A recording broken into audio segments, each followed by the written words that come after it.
சென்னை தமிழ்நாட்டின் தலைநகரம்.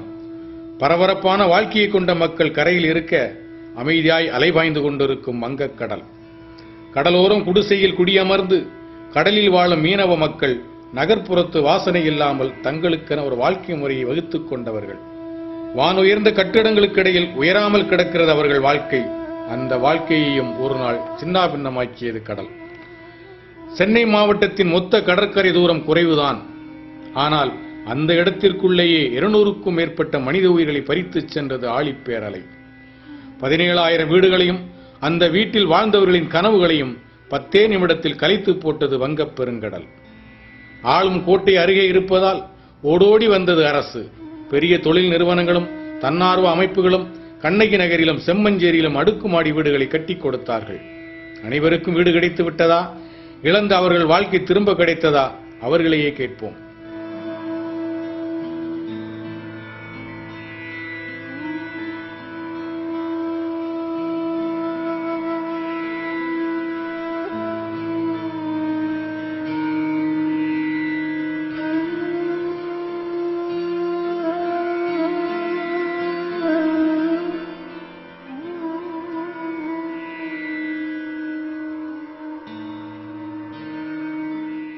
நகர்ப்புறத்துக்கே உரித்தான ஆடம்பர அடுக்குமாடி போன்று வானுயர்ந்து காட்சியளிக்கிறது தனியார் நிறுவனம் ஒன்று கட்டி கொடுத்துள்ள வீடுகள். மக்கள் வீடுகளிலும் வெளியிலும் மகிழ்ச்சியாக இருப்பது போன்று தோன்றுகிறது. பார்ப்பதற்கு அழகாக உள்ள இந்த குடியிருப்பிலும் 1000 பிரச்சனைகள்.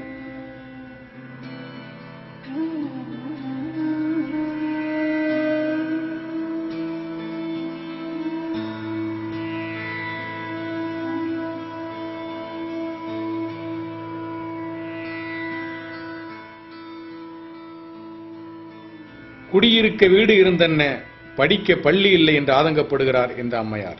சுனாமிக்கு பிறகு வந்த இடத்துல ஸ்கூல் பிள்ளைங்களுக்கு போறது கொஞ்சம் கஷ்டமா இருக்கு. பஸ்ல போனோம்னா ரோடு கிராஸ் பண்ணி குழந்தைங்களாம் எப்படி போவாங்க, எங்களுக்கு ரொம்ப கஷ்டமா இருக்கு. வேற எங்களுக்கு ரிக்ஷாக்காரங்கெல்லாம் வந்து கொஞ்சம் இப்போ எங்க பகுதியில் பாத்தீங்கன்னா ரிக்ஷாக்காரங்கெல்லாம் வரதுக்கு கஷ்டப்படுறாங்க. அந்த டைமிங்க்குலாம் போறதுக்கு ரொம்ப கஷ்டமா இருக்குமா, நாங்க வரமாட்டோம் அப்படின்னு சொல்றாங்க. எப்படியோ கஷ்டப்பட்டு இப்ப பிள்ளைங்களை நாங்க பள்ளிக்கு அனுப்புறோம். கலர் கலராக வீடு இருந்தாலும் காரை பெயர்ந்து ஒழுகிக் கொண்டிருக்கிறது என்கிறார் ஊர் பெரிய தலைக்கட்டு. என் பேர் குட்டி. இந்த எச்சூர்னர் சுனாமி குடியிருப்பு ஊர் தலைவராக இருக்கேன். தரமான வீடே கிடையாது. கண்டிப்பா மழை வந்தால் மேல் தளத்தில் 4வது மலை மழை வந்தால் கண்டிப்பாக ஒழுதுன்னு இருக்குது. அதாவது கதவு வந்து அந்த அளவுக்கு கெப்பாசிட்டியான கதவு கிடையாது. இப்போதுனா கண்டிப்பாக தொழில் பாதிப்படுது. பக்கத்தில் கல்லூரி பக்கத்தில் இருந்தாங்க, எல்லாம் எழுந்து அப்படியே அடிக்கடி ஓடி இருந்தாங்க பக்கத்துலேருந்து. இப்போ இங்கேருந்து போகணுன்னு சொன்னால் 4 மணிக்கு எழுந்து போனோம்னா சந்தேகத்தில் பிடிக்கிறாங்க, அது பிடிக்கிறாங்க. பசங்க இங்கேருந்து போகும்போது கொஞ்சம் நாள் போய் எந்த இடத்துலேருந்து வர, ஏது இடத்துலேருந்து விசாரணை பண்ணி கொஞ்சம் தொழிலுக்கு அடிச்சு விட தான் இருக்குது இந்த இடம். வீடு ஒதுக்கீட்டில் ஏற்பட்ட குளறுபடியால் வயதான பெண்களுக்கு 4வது மாடியில் வீடு கொடுத்திருக்கிறார்கள். ஏறி இறங்கியே கால் வீங்கி விட்டது என்று கதறுகிறார்கள் அவர்கள்.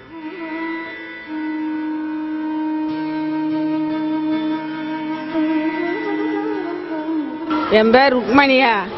ஒரே காலெல்லாம் நோத்து ஏறி இறங்க முடியலையா, ஒரு குடம் தண்ணி தூக்கின்னு போக முடியல. 3வது மாடி கொடுத்தாங்கப்பா. என் ஒரு கண்ணு போயிச்சாப்பா, கண்ணு தெரியல. கண்ணு பாருல, நான் 3 மாடியில் ஏற முடியல, முட்டி வீங்கி போச்சு, மூச்சு வாங்குது. இந்த நெச்சத்து பாப்பா படிகளை விழுந்து நல்லா ஏற முடியல. வயல்லாம் உப்பி போச்சு, வீக்கமாயிடுச்சு. போகுது கை காலெல்லாம் வீக்கம், உடம்பெல்லாம் வீக்கணும்னா. உடைந்த படிக்கட்டில் விழுந்து காலை உடைத்துக் கொண்டவர்களும் இருக்கிறார்கள். என் பேர் நவனிதா. எம்பிளாக்ல இருக்கிறேன், 3வது பிளஸ்ல இருக்கிறேன். 881 எங்க வீட்டு நம்பரு. தண்ணி தூக்கின்னு மேலே ஏறி வர சொல்ல இந்த படி ஒடிஞ்சு உளுந்து முட்டி அப்படியே அந்த இது பிறண்டு போச்சு. அவன் ஆஸ்பத்திரி போய் 2000 ரூபாய்க்கு மேலே செலவு பண்ணேன் நான். மின்சார கட்டணத்தில் ஏற்றத்தாழ்வு. புதிய குற்றச்சாட்டை கூறுகிறார்கள் இவர்கள். ஓடும் மீட்டரும் ஓடாத மீட்டரும் பக்கத்திலேயே இருக்கிறது. ஒருவருக்கு லாபம், இன்னொருக்கு பாவம் என்கிற நிலை.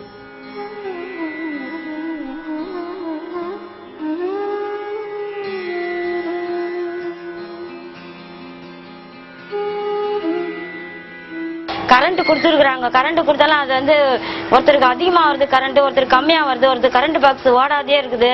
அது எங்களுக்கு ரொம்ப பிரச்சனையா இருக்குது. அப்பப்போ கரண்ட்டுக்காரர் வர சொல்லலாம் பிரச்சனை, போராட்டமா இருக்குது. ஒருத்தருக்கு ஒருத்தர் சண்டை போட்டுக்கிறாங்க. அழகான மெரினா கடற்கரையின் இன்னொரு முகம் டுமிங் குப்பம். தலைவர்களின் நினைவிடங்கள், கண்ணை பறிக்கும் கடைகள், பெருந்தலைவர்களின் சிலைகள், வழிகாட்டும் கலங்கரை விளக்கம் என மெரினா அழகு காட்டி நிற்க டுமிம் குப்பம் அதற்கு நேர் எதிரான பகுதி. சுனாமியில் சிக்கி 4 ஆண்டுகளுக்கு பிறகும் இப்பகுதியில் இன்னும் 50% மக்களுக்கு வீடு கிடைக்கவில்லை. பிளாஸ்டிக் தாள்களாலும் சினிமா பேனர்களாலும் டென்ட் அமைத்து சோமாலியா தேசத்து மக்கள் போல இவர்கள் வாழ்ந்து கொண்டிருக்கிறார்கள். தாங்கள் காலி செய்து கொடுத்த இடம் வேலி போட்டு தடுத்திருக்க கடற்கரையிலும் சாலையிலும் இவர்கள் வாழ்க்கை நடந்து கொண்டிருக்கிறது. இதோ இந்த பெண்ணின் அழுகைக்கு யார் பொறுப்பேற்கப் போகிறார்கள்?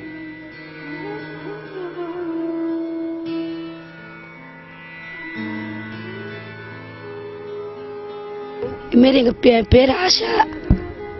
நாங்கள் ரொம்ப வருஷமாக இங்கே இருக்கிறோம். இந்த மாதிரி சுனாமிலையோ காற்றுலையோ ரொம்ப கஷ்டப்பட்டுறோம். பிள்ளைங்களை வச்சு இதேமாரி வீடு கொடுக்கணும்னு சொல்லிட்டு ஃபோட்டோ எடுத்து எங்களுக்கு எல்லாம் செஞ்சு இந்தமாரி எங்களுக்கு வீடு கொடுக்கல. எங்களுக்கு இந்தமாரி ரோட்டில் எங்களால் குளிச்சுட்டு துணிமணி கட்ட முடியல, குளிக்க இடம் இல்லை, பாத்ரூம் இல்லை. எங்கே இருக்கிறவங்கெல்லாம் இங்கே வந்து எங்களை வேடிக்கை பார்த்துன்னு பொம்பளை பிள்ளை கையில் வச்சு ரொம்ப கஷ்டப்பட்டுக்கிறோம்.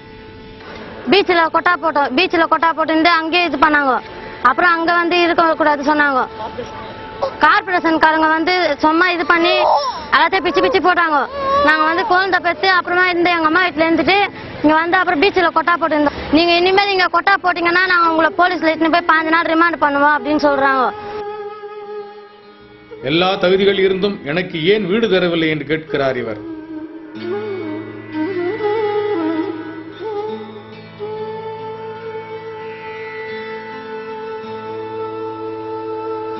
எவ்வளோ வருஷம் எங்கள் அம்மா அப்பாலாம் பிறந்து வளர்ந்தது இதே ஊரில் பிறந்து இதே ஊரில் 4 பிள்ளை பெற்றுட்டேன். ஒரு வீடு கூட கிடைக்கலப்பா எனக்கு. ஜனவரி மாதம் என் பொண்ணுக்கு கல்யாணம் வச்சுருந்தேன். அந்த நேரத்தில் ஆஃபீஸர் புல்டோசர் வச்சுட்டாங்க. வந்து பார்த்தா எல்லாமே இல்லை, என் பொண்ணு அப்போ நிற்குது. சிஎம் சொல்லிக்கிறாரு எந்த ஒரு எவிடன்ஸ் இருந்தால் வீடு கொடுன்றாரு. ஆனால் எங்களுக்கு ration card, identity card, tsunami ஏட்டா எல்லா அத்தாரிட்டியும் இது மட்டும் வீடு கிடைக்கல. குடிசை மாற்று வாரியத்துக்கு போய் மனு கொடுத்தாங்க. மனு கொடுத்தா கலெக்டர் ஆபீஸ் போங்க, கலெக்டர் ஆபீஸ் போனா குடிசை மாற்று வாரியம் போங்க, குடிசை மாற்று வாரியத்து எம்டியை பார்த்தாங்க சுனாமியை பாருங்க. இப்படியே தான் அழகழிக்கிறாங்களே ஒழிய அவங்களுக்கு எந்த ஒரு சரியான தகவலும் இல்லை. இப்போ இந்த இடம் தான் அவங்க வந்து சொந்தமா வீடு கட்டின்னு இருந்த இடம். இந்த இடத்த என்ன பண்ணாங்க, அதிகாரிங்க வந்தாங்க. அந்த பேர் பட்டியலில் இடம்பெறாதவங்க எல்லாரையும் நீங்க எதிர் மணல்ல வீடு கட்டிக்கோங்க, நாங்க 1 வாரத்துல உங்களுக்கு வீடு கொடுக்குறேன். நாங்க அந்த இடத்துல அந்த எதிர் மணல்ல வீடு கட்டின்னு இருக்கும் போதும் வந்து அந்த அதிகாரிங்க வந்து பிரிச்சு போடுறது. மற்ற நேரத்துல மாநகராட்சி வண்டியை எடுத்துட்டு வந்து அதுல அள்ளி போட்டுன்னு போயிடுறாங்க. அப்போ வேற எங்க நாங்க இருக்க முடியும்? அங்க இருந்தாலும் பிரிக்கிறாங்க, இங்கேயும் அவங்க சரியான இடமும் காட்டல. அதனால நாங்க இந்த ஓரத்துல எல்லாம் இந்த பிளாஸ்டிக் போட்டுன்னு இந்த டேரா போட்டு இதுலதான் அவங்க எல்லாம் மக்கள் எல்லாம் குடும்பம் பண்ணி ரொம்ப கஷ்டப்பட்டு இருக்காங்க. கண்ணகி நகரில் வீடு கட்டி கொடுத்தும் அங்கு குடியேற மறுத்து தங்கள் சொந்த இடத்திலேயே வாழ்ந்து வருகிறார்கள் சீனிவாசபுரம் மக்கள்.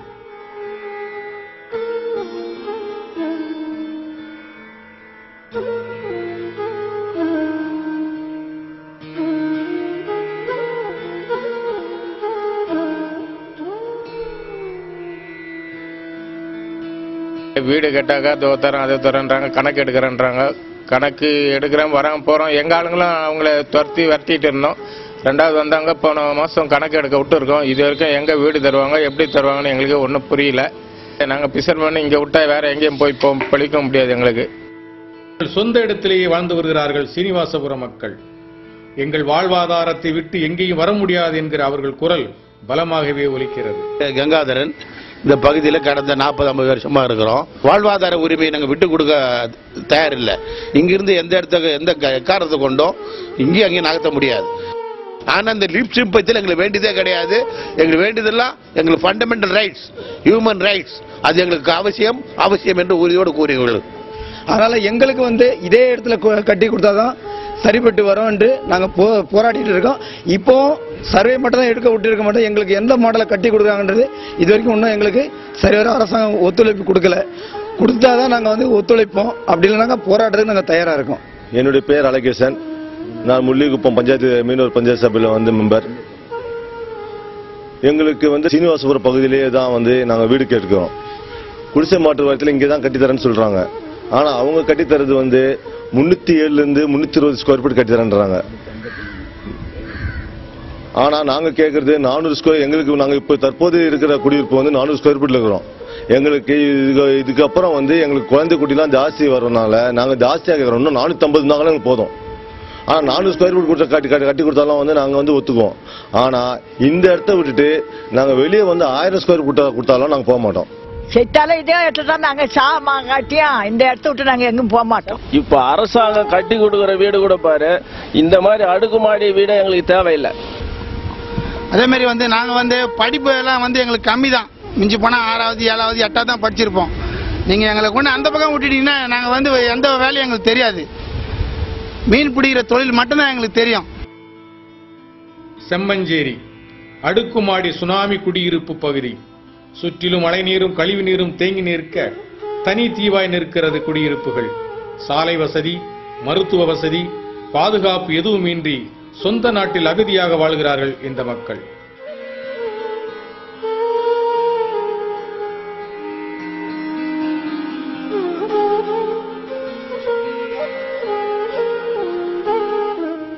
இவர்களின் அவல குரலுக்கு ஒரே சாட்சியாக மனசாட்சியாக பேசுகிறார் இந்த தாய். என் பேரு அலமேலு. ரொம்ப கஷ்டப்படுறோம் நாங்க. அந்த தண்ணீரெல்லாம் வந்து பீ தண்ணியெல்லாம் இருக்குது. ஒரு வசதியும் பண்ணல எங்களுக்கு. சுத்தி தண்ணி நாங்க தண்ணியில இருக்கிறோம். சுத்தி தண்ணி வீட்டுல ஒரே பீ தண்ணியா மெதுக்குது. பாம்புங்க வர மேயுதுங்க. வர பாம்பு எவ்வளவு பாம்புங்க வீட்டுக்குள்ள பூந்து பூந்து பாம்புங்களை அடிச்சு சாவச்சோம் நாங்க. என் பேர் சாந்தி. நான் செம்மஞ்சேரி ஹவுசிங் போர்டில் இருக்கிறேன். தண்ணி எங்களுக்கு சரியா நல்லா இருக்க மாட்டுது. குழாய் நல்லா வர மாட்டுது. ஒரே கலங்களா இருக்குது. அப்புறம் ஸ்கூல் வந்து பசங்களுக்கு ஸ்கூலும் சரியில்லை. ஒன்றும் சொல்லி தர மாட்டாங்க ஸ்கூல்ல. பசங்களா சொல்லி கொடுத்தாங்க கேட்டா ஒண்ணுமே சொல்லி தரலன்றாங்க.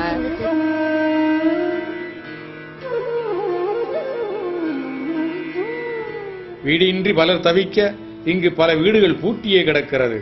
அது சமூக விரோதிகளின் கூடாரமாகவும் மாறி இருப்பது வேதனையிலும் வேதனை. என் பேர் பிரியா. நான் வந்து 3 வருஷத்துக்கு 4 வருஷம் ஆக போகுது இந்த செம்மஞ்சேரிக்கு கொடுத்தன. வந்து இங்க இருக்கிற ஓபியூ கொஞ்ச நாள் இருந்தது. இப்ப ஓபியா கிடையாது. ஒரு அர்ஜென்ட் ஒரு ஊருக்குள்ள ஏதாவது ரெவடி வந்து சண்டை போட்டாலும் சரி, திருட வந்து சண்டை போட்டாலும் சரி, இங்க இருந்து நாங்க 15 கிலோமீட்டருக்கு அங்கிட்டு ஓடணும். துறப்பக்கத்துக்கு ஓடணும்.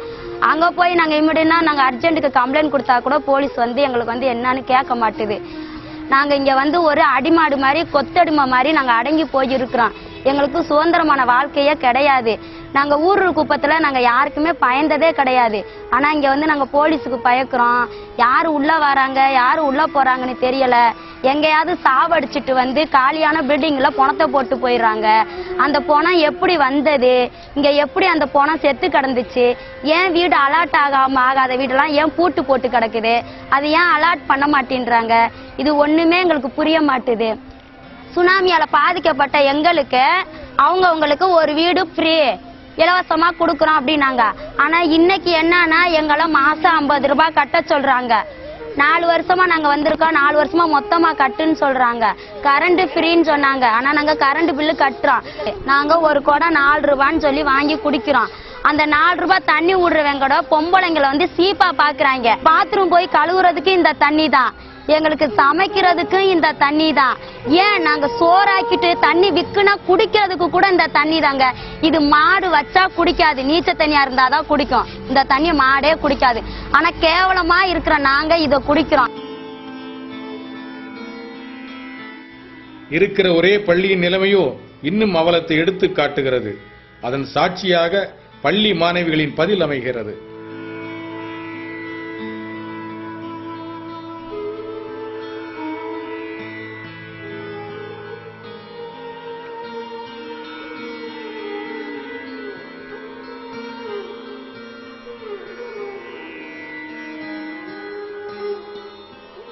என் பேர் சுமித்ரா. நான் அரசு படிக்கிறேன் பள்ளி.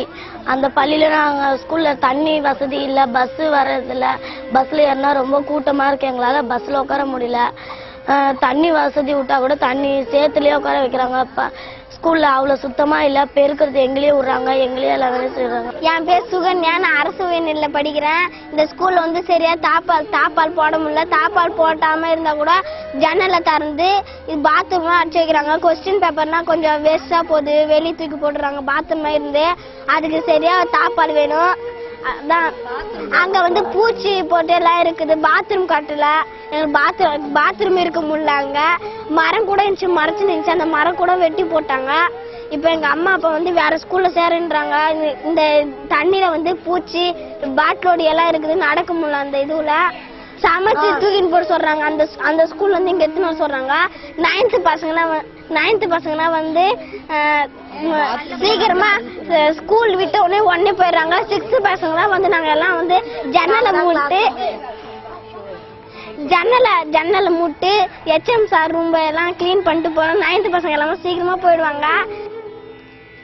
இம்மக்களின் நிலை குறித்து பேசுகிறார் சுனாமி மக்கள் பொது நல சங்கத்தை சேர்ந்த திரு ஜி யாதவன் அவர்கள். இப்போ இங்கே வந்து எங்களுக்கு வந்து கொஞ்சம் குடிநீர் பிரச்சனை நிறைய இருக்குது. அது நேரத்தில் சாலையெல்லாம் ரோடெல்லாம் சரி கிடையாது, போக்குவரத்து வசதியும் அதிக உள்ள கிடையாது. ரேஷன் கடை ஒரே ரேஷன் கடை தான். இந்த எல்லா ரேஷன் கடையிலும் பிற பகுதியிலேருந்து பாதிக்கப்பட்ட மக்களும் இங்கே வந்திருக்காங்க. அவங்க சுனாமி எல்லாருமே ஒரே ரேஷன் கடையில் தான் வாங்கணும். ஒரே ரேஷன் கடையில் வாங்கினால இந்த வந்து ப்ராப்ளம் வருது. பஸ் வசதி கிடையாது. இப்போ எல்லா பக்கங்களும் பின்னாடி பக்கம்லாம் ரொம்ப தண்ணி வந்துருச்சு. குடி தண்ணி கூட ரொம்ப பள்ளம் வெட்டி உள்ளே இறங்கி தண்ணி பிடிக்க வேண்டிய சூழ்நிலை இருக்குது. அதனால் இங்கே வந்து சுனாமியில் பாதிக்கப்பட்டு இங்கே வந்து கூட எங்களுக்கு வந்து அரசு சலுகையோ இல்லை நேரடியாக எந்த ஒரு ஆஃபீஸில் வந்து நேரில் வந்து பார்க்குறாங்களோ போகிறாங்களோ தவிர ஆனால் எந்த இதுவும் செய்தி தர்றது கிடையாது. எல்லாருமே யார் போய் கேட்க போனாலும் உடனே மறைக்குது. இப்போ இங்கே வந்து நாங்கள் ஏதாவது ஸ்ட்ரைக்கு பண்ணலாம்னு போனால் கூட நாங்கள் அதை செய்கிறோம், நீங்கள் போங்கன்றாங்க. அதுக்கப்புறம் எந்த நடவடிக்கையும் எடுக்கிறது கிடையாது. அது சம்மந்தப்பட்டவங்களை உடனே நாங்கள் அரெஸ்ட் பண்ணுவோம் அப்படின்னு மிரட்டி அனுப்பிச்சிடுறாங்க. போலீஸ் வச்சு மிரட்டி அனுப்பிச்சிடுறாங்க. என் பேர் கு பாரதி, தென்னிந்திய மீனவர் நல சங்க தலைவராக இருக்கேன். 2004ஆம் ஆண்டு வந்த சுனாமிக்கு அப்புறம் பார்த்தீங்கன்னா பல்வேறு தொண்டு நிறுவனங்கள் வந்து பாதிக்கப்பட்ட மீனவ மக்களுக்கு பல்வேறு இடங்களில் வந்து புதிய குடியிருப்புகளை வந்து கட்டி கொடுத்தாங்க. அந்த அவங்க கட்டி கொடுத்த குடியிருப்புகளை பொறுத்த வரைக்கும் சில தொண்டு நிறுவனங்கள் கட்டி கொடுத்தது உண்மையிலே நல்ல தரமாகவும் மீனவ மக்களுக்கு நல்ல வசதியாகவும் இருந்தது. ஆனால் ஒரு சிலர் கொடுத்தது வந்து மிக மிக தரமற்று சும்மா கையை பிடிச்சி தள்ளினாலே தள்ளி விடுற மாதிரியான ரொம்ப தரக்குறைவாக கட்டினது நம்ம எல்லாம் நாடு அறிஞ்ச விஷயம்தான். ஆனால் அது அரசாங்கத்தை பொறுத்த வரைக்கும் தொண்டு நிறுவனம் எவ்வளோ வீடு கட்டி கொடுக்குதோ கட்டி கொடுக்கட்டும். அது போக பற்றாக்குறையாக இருக்கக்கூடிய வீடுகளை வந்து அரசாங்கம் வந்து முழுமையாக பாதிக்கப்பட்ட மக்களுக்கு வந்து கட்டி கொடுக்குறேன்ட்டு அன்றைக்கி அறிவிச்சுது. வளர்ச்சி திட்டம் என்ற பேரில் இதே மீனவ மக்கள் வசிக்கக்கூடிய இடங்கள்ல யாரோ ஒரு தனியாருக்கு வந்து மீனவ மக்கள் எல்லாம் அப்புறப்படுத்தி அந்த இடத்த வந்து ஒரு தனியார் கையில் ஒப்படைக்கிற அரசு பாரம்பரியமாக இதே இடத்துல வசிக்கக்கூடிய மக்களுக்கு இங்கேயே அவங்களுக்கு இடத்த ஏன் வாங்கி கொடுக்க முடியலன்ற கேள்வியை வந்து நாங்கள் தொடர்ந்து வச்சுக்கினே இருக்கோம். ஒரு பேர் வந்து முனைவர் நான் பவுல் சுந்தர் சிங், கர்நாடகாவோட இயக்குனராக இருக்கிறேன். இப்போ இந்த வீடு கொடுத்த இந்த சம்பவங்கள் கூட நிறைய போராட்டத்துக்கு பிறகுதான் மக்கள்லாம் ஒன்று சேர்ந்து தங்களோட வீட்டுக்காக அங்கே உண்ணாவிரதம் கவன ஈர்ப்பு ஆர்ப்பாட்டம் செய்து அரசாங்க அதிகாரிகளோடு பலமுறை கூட்டங்கள்லாம் நடத்தி அவர்களிடம் போய் தங்களோட குறைகளை பிரச்சனைகள் எடுத்து சொல்லி அதனோட விளைவாக தான் கடைசியாக இந்த மக்களுக்கு தான் கொடுக்கணும்னு சொல்லி முடிவு எடுக்கப்பட்டு பிறகு இந்த மக்களுக்கு கொடுக்கப்பட்டது. இது கிட்டத்தட்ட 3 வருடங்களாக பயனாளிகள் லிஸ்ட் வந்து இன்னும் சரியாக ஏற்படுத்தப்படவில்லை. விடுபட்டு போச்சு, எங்களோட வீடெல்லாம் இழந்துட்டோம், ஆனால் எங்களோட பேர் அந்த பட்டியலில் இல்லைன்னு சொல்லி கேட்டுட்டு இருந்தாங்க. போன வருடம் நான் நினைக்கிறேன் நவம்பர் மாதம் வரைக்கும் இந்த பட்டியல்கள் சரிபார்க்கப்பட்டு அப்புறம் இந்த ஆட்சியர் அலுவலகத்தில் ஒருவேளை விடுபட்டிருந்தா கொடுங்கலாம் சொல்லி பல போராட்டங்கள் பிறகு கடைசியாக நான் ஏறக்குறைய அவர்கள் வந்து சேர்க்க வேண்டியவர்கள்லாம் சேர்த்துருக்குறாங்க. தொண்டு நிறுவனங்கள் வந்து என்னமோ அரசாங்கத்திற்கு தேவையில்லாதவர்களோ அல்லது விரோதமாக நினைக்கிற மாதிரிலாம் கூட ஒரு சில அலுவலருக்கு அப்படி ஒரு கருத்து ஏற்பட்டு போகுது. ஆனால் அது உண்மை இல்லை. அரசாங்கத்தினுடைய பணிகளை வந்து நல்ல எண்ணத்தோடு செய்துட்டு போனாலும் கூட சில நேரங்களில் அங்கே இருக்கக்கூடிய குறைகள் வந்து அதிகாரிகளுக்கு கொண்டு போகிறது யாருன்னு இல்லாமல் போயிடும். அப்போ தொண்டு நிறுவனங்கள் கொண்டு போகும்பொழுது அவர்களுடைய பணிக்கு வலு சேர்க்கக்கூடிய அல்லது பணியை இன்னும் சிறப்பாக செய்வதற்கு ஒரு உறுதுணையாக உதவி செய்யக்கூடிய ஒரு பங்கு தான் தொண்டு நிறுவனங்கள் செய்கிறாங்க. முக்கியமாக இந்த மக்களுக்கு இருந்த மிகப்பெரிய சவால் அவர்களுடைய குடியிருப்பு மற்றும் வாழ்வாதார பிரச்சனை தான். இந்த 2 விஷயங்களும் இன்றைக்கு எந்த அளவுக்கு இந்த மக்களுக்கு சென்றடைத்து இருக்கின்றது என்பதை நம்ம பார்க்க வேண்டியிருக்கின்றது. அப்பொழுது நாம் கொஞ்சம் வரலாற்று ரீதியாக இந்த பகுதியில் இருக்கக்கூடிய மக்களுடைய நிலையை நம்ம பார்க்க வேண்டியிருக்கு. சுனாமிக்கு முன்பு என்ற ஒரு நிலையை பார்க்கும் பொழுது எல்லா அரசாங்கங்களுக்குமே இந்த பகுதியில், இந்த கடலோர பகுதியில் வாழ்கின்ற மக்களை அப்புறப்படுத்த வேண்டும். குறிப்பாக மீனவ மக்களையும் அங்கே வாழுகின்ற ஏழை மக்களையும் அந்த கடலோர பகுதியில் இருந்து அப்புறப்படுத்தி அந்த பகுதியில் உள்ள இடங்களை மிகப்பெரிய ஓட்டல்கள், கேளிக்கை மையங்கள் அமைப்பதற்காக பயன்படுத்த வேண்டும் என்ற ஒரு உள்நோக்கம் மிகப்பெரிய பணக்காரர்களுக்கும் அரசுக்கும் இருந்தது என்பதை நம்ம புறக்கணிக்க கூடாது. இந்த பின்னணியில் சுனாமி பேரிடர் ஏற்பட்ட பிறகு என்ன நடந்தது என்பதை நாம் பார்க்க வேண்டும்.